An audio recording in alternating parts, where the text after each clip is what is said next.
Good morning students. आज हम discuss करेंगे क्लास 8 चैप्टर नंबर 13 सीधा व प्रतिलोम अनुपात।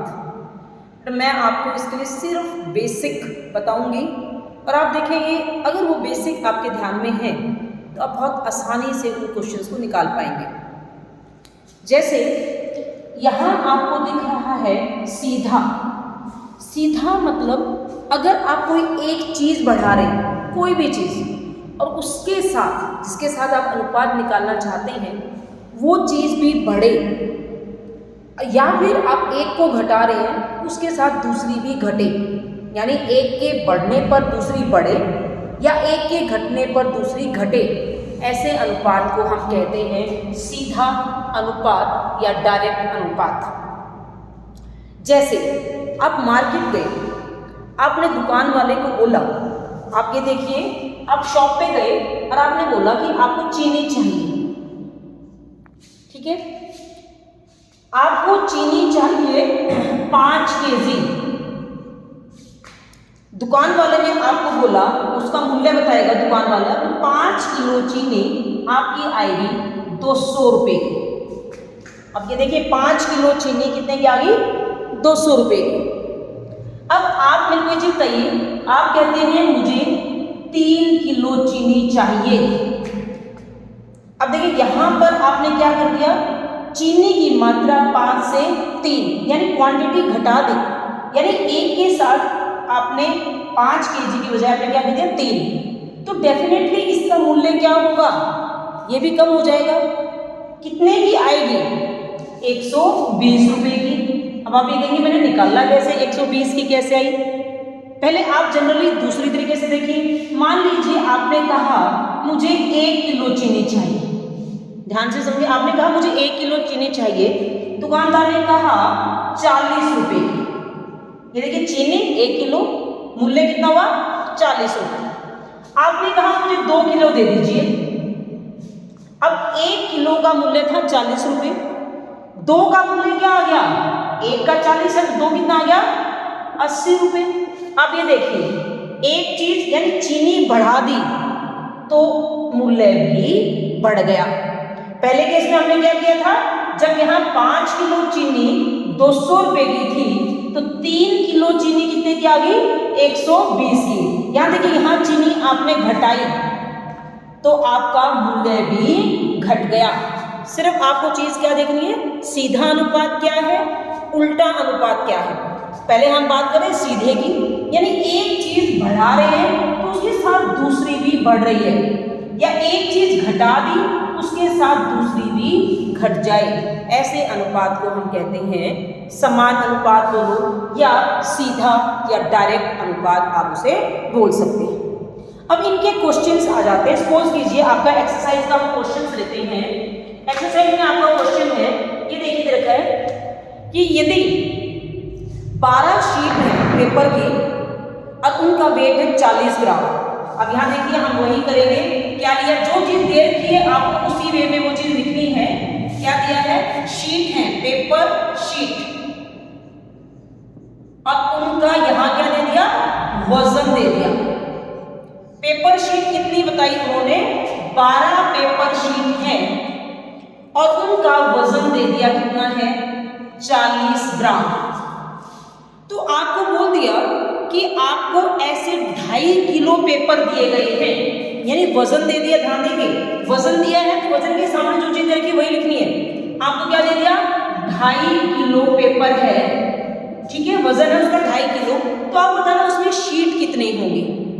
तो बेटा ये तो देखिए आप अंडरस्टूड सी बात समझ आ रहा है कि 12 शीट 40 की है, तो 2.5 किलो में 40 ग्राम में अगर 12 शीट आ रही है तो 2.5 किलो में ज्यादा होगी।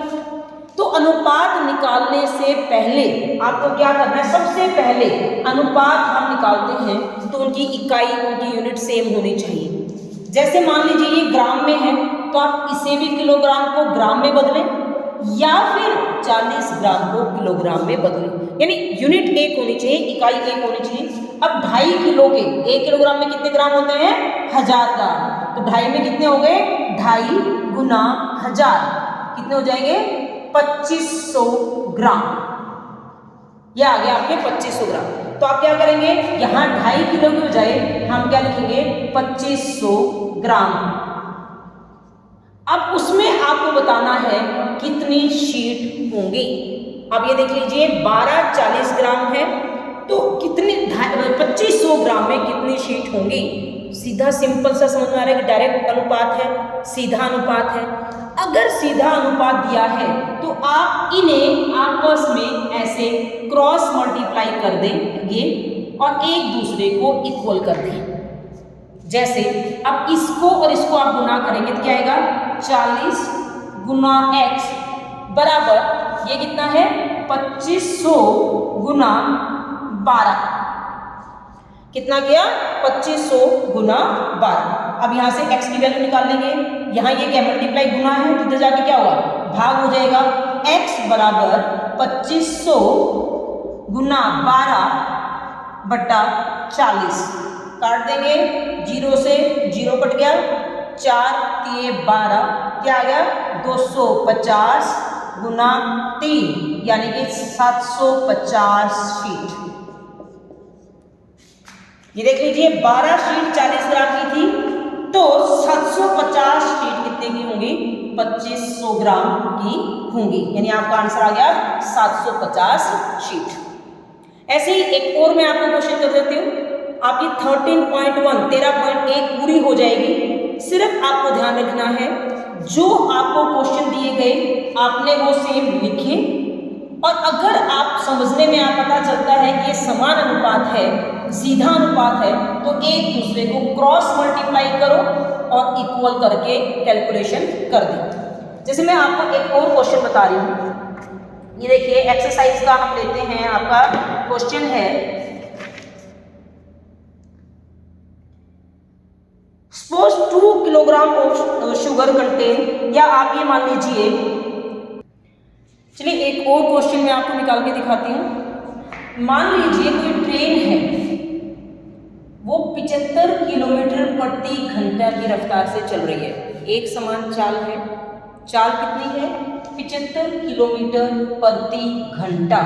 तो आप यहाँ साथ के साथ लिख लीजिए अभी आपकी क्या है डिस्टेंस या दूरी कितनी है। एक तो देख लीजिए दूरी और क्या दे दिया समय, हमें दो चीजें दे रखी हैं।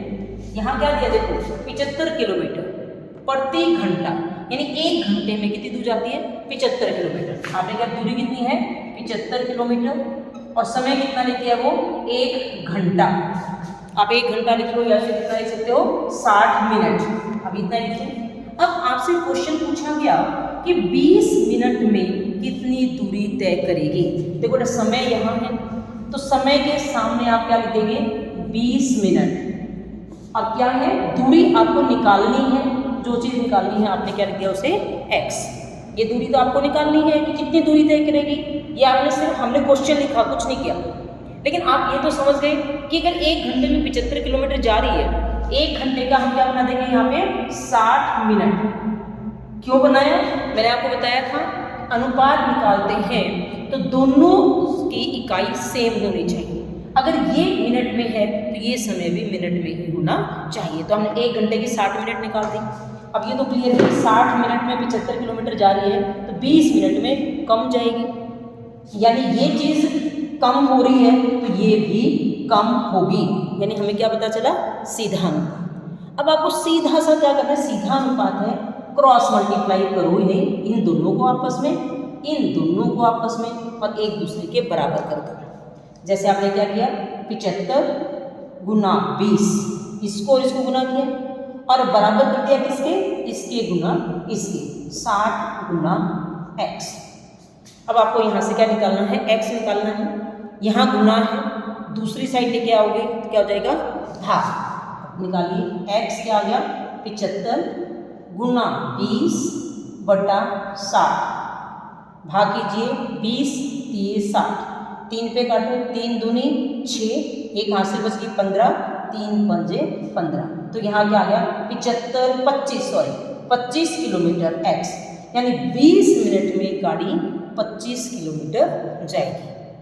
ये आपको क्लियर हो गया, ये आपका आंसर आ गया। दूसरा इसी में हमने क्वेश्चन दिया कि अगर दोस्तों यही है आपकी गाड़ी बड़ी है, एक समान चाल से चल रही है, दूरी क्या है उसकी 75 किलोमीटर, समय कितना ले रही है वो 1 घंटा यानी कि 60 मिनट।